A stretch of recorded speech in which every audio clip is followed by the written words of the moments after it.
With the way things have been going in the world, and more importantly the United States recently, we should have saw this coming. For almost a year now, there's been so many problems going on, from the virus to BLM movement, which is Black Lives Matter, and that has to do with racism. And I know what you're sitting there thinking, yo Matt, why did you bring up the BLM movement or racism? I brought it up because it has a part in the topic of this video, well at least I feel like it does. I'm not going to talk about that too much, but all I'm going to say is change needs to happen, and it's going to happen whether some people like it or not. The United States, as many problems as it seems like we have, it's the greatest country out there. And if you think otherwise, well, you probably don't live here. This is the land of opportunities. When you come here, you're supposed to have an equal chance as everyone else. That's why it's the best, right? Because everybody has a fair shot. But they don't. Don't get me wrong, some things are fair, but a lot of things aren't. I'm kind of contradicting myself when I talk, right? Well, it's not really me, it's how the country works. The sad truth is, life isn't fair in the US, and everyone doesn't have the same equal opportunities. Let me stop myself right there. People do have the same opportunities, but not in everything. And we'll get into that a little later in this video. If you don't live under a rock, you should know that the hottest topic in college basketball hasn't been the teams, it's been the women's versus the men's side. And if you don't know what's going on, let me try to sum it up very quickly. A player for the Oregon Ducks on the women's team posted a video on TikTok and it went viral. In that video, she was comparing the men's weight room and what they ate versus her weight room and what the women eat. I'm not going to put the video up on the screen because I already made a whole separate video talking about it. All you need to know is that the men had way better equipment than the women, and there was a whole big ordeal about it. A lot of famous people and even people in the NBA were saying it wasn't fair. It started to get so big that every single time I turned on SportsCenter, that's all they was talking about. Also too, in that video I explained why it was the way that it was. The men generate more money than the women, so the NCAA can afford to get them nicer things. But this is where people are confused with it. They think it's a men versus female thing and the NCAA is catering towards the men. People are trying to make it seem that way because nowadays I like to say people are way too soft. On every social media platform you go on, there's just people trying to cancel famous people for some irrelevant thing. I hope I'm not the only one that sees it this way, but it's so sad that you sit behind a phone and try to cancel somebody else or throw shade on them. The stuff people said 2015 or even just 10 years ago, if you said it nowadays, people would literally cancel you. The even crazier part about that is that it would work, and I've even seen scenarios where people lose their jobs over stuff they've tweeted about. I feel like this generation and the world we're living in is so, and I can't emphasize it enough, just so soft. The way I was raised, if something offends you, well, first things off, let me say this, I didn't even have Wi-Fi growing up, so I didn't even get the chance to look at stuff and get offended by it. But if something did offend me, I just wouldn't pay attention to it, or I wouldn't be around that or talk about it. But now people get offended, and it's even grown men and grown women, and they try to make a whole big situation and deal about it.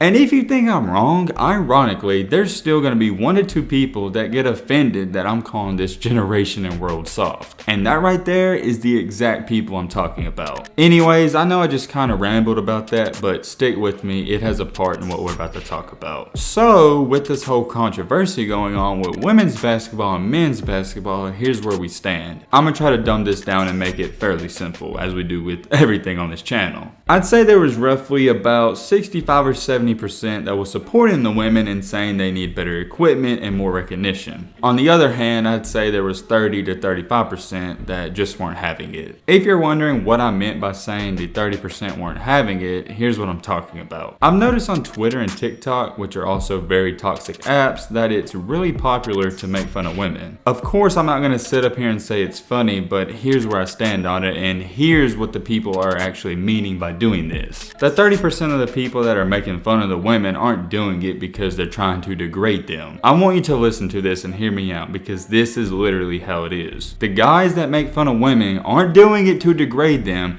They're making fun of women because they find it funny. Women are a little more insecure than guys, I think it's safe to say, and they get mad about it, so that eggs it on. It's the equivalent to getting bullied in high school. If you're getting bullied and you retaliate, that gives the bully more fire. Whereas if you're getting bullied and someone's calling you names and you ignore it, they're gonna stop. Kind of like having a hater in real life or on any social media platform. If there's somebody that's commenting crazy stuff on your posts and you continue to comment back to them, more than likely you are gonna have an argument. I'm sure that's happened to everyone watching this at least 1 to 2 times, where you got into it online with some random dude on the internet. But the argument wouldn't have even happened if you wouldn't have replied. If there's a person commenting hate stuff on your post or tagging you and stuff hating on you, they're not going to continue to do so if you ignore them. Yes, they may do it 3, 4, 5, and even 6 times, but they're going to eventually stop when they realize you don't care. And the reason for that is because it's no fun to them. They get no energy out of you, so they're just gonna go on to someone else that gives them that energy. That's why the men make fun of the girls. The girls try to defend themselves, and it eggs the boys on just more and more and more. Also too, there is a certain percentage of men and boys that are insecure about themselves and seeing women do good for themselves. For the longest, and even to this day, it's been put into people's minds that the man's supposed to make the most money,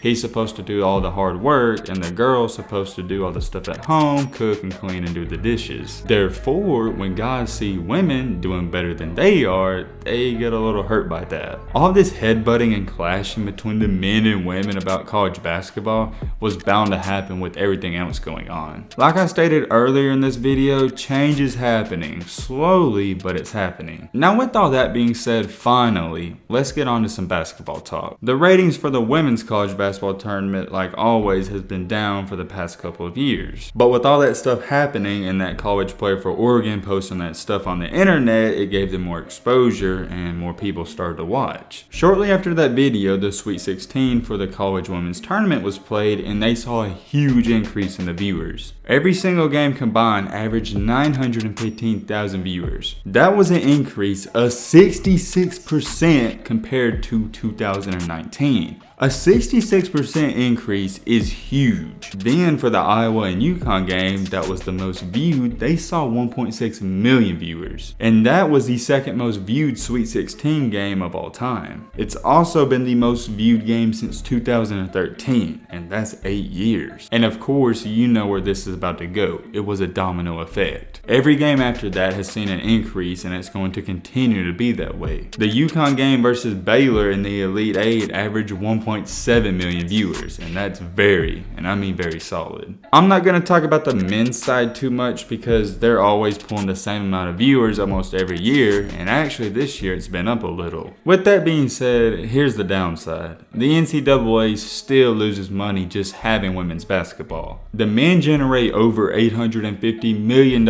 in revenue each year, while the women lose $14 million. Yeah, for the people that were getting excited and even thought about comparing the men to the women, even after this huge increase, it's still not even going to be close. But however, it's a start, and even though it's not a huge start, you got to start somewhere. The journey to 1,000 miles starts with 1 single mile. Even though all that sounds really good, it's still hard to tell whether that increase in revenue and the increase in viewers is only because of that Oregon player making that video, and also too, UConn has a great freshman player. Is it because of that? I don't know. I guess we'll have to see what happens next year. You don't want to be a prisoner of the moment and say women's basketball is going to take off because the way it's looking, that's probably not going to happen. I'm just stating the facts, but we do have a chance and a shot to believe that things will change. There's one thing for sure though, the engagement on viewers on these games have definitely went up. Will it stay that way? I don't think so, and here's my reason behind that. Before I say this, let me just state that I'm not degrading women. When I say this, I'm just stating my opinion. I tried getting into the women's games, I really did. I was watching a couple of them, and honestly, I just can't get into them, and they're really boring to me. I was trying to give them the benefit of the doubt, but they're just not exciting to watch. Besides the last minute of the game, if it's close, yeah, that's cool, but for the rest of it, no.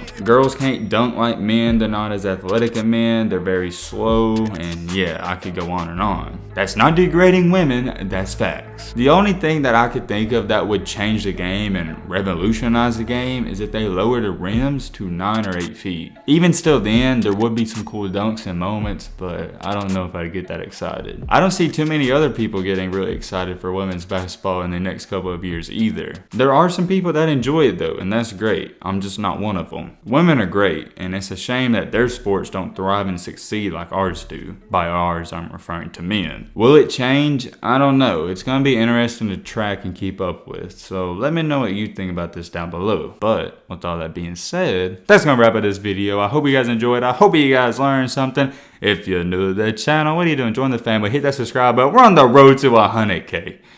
Yeah, thank you guys so much for all the support. It means a lot. And as always, let's be great. I'm out, y'all. Peace.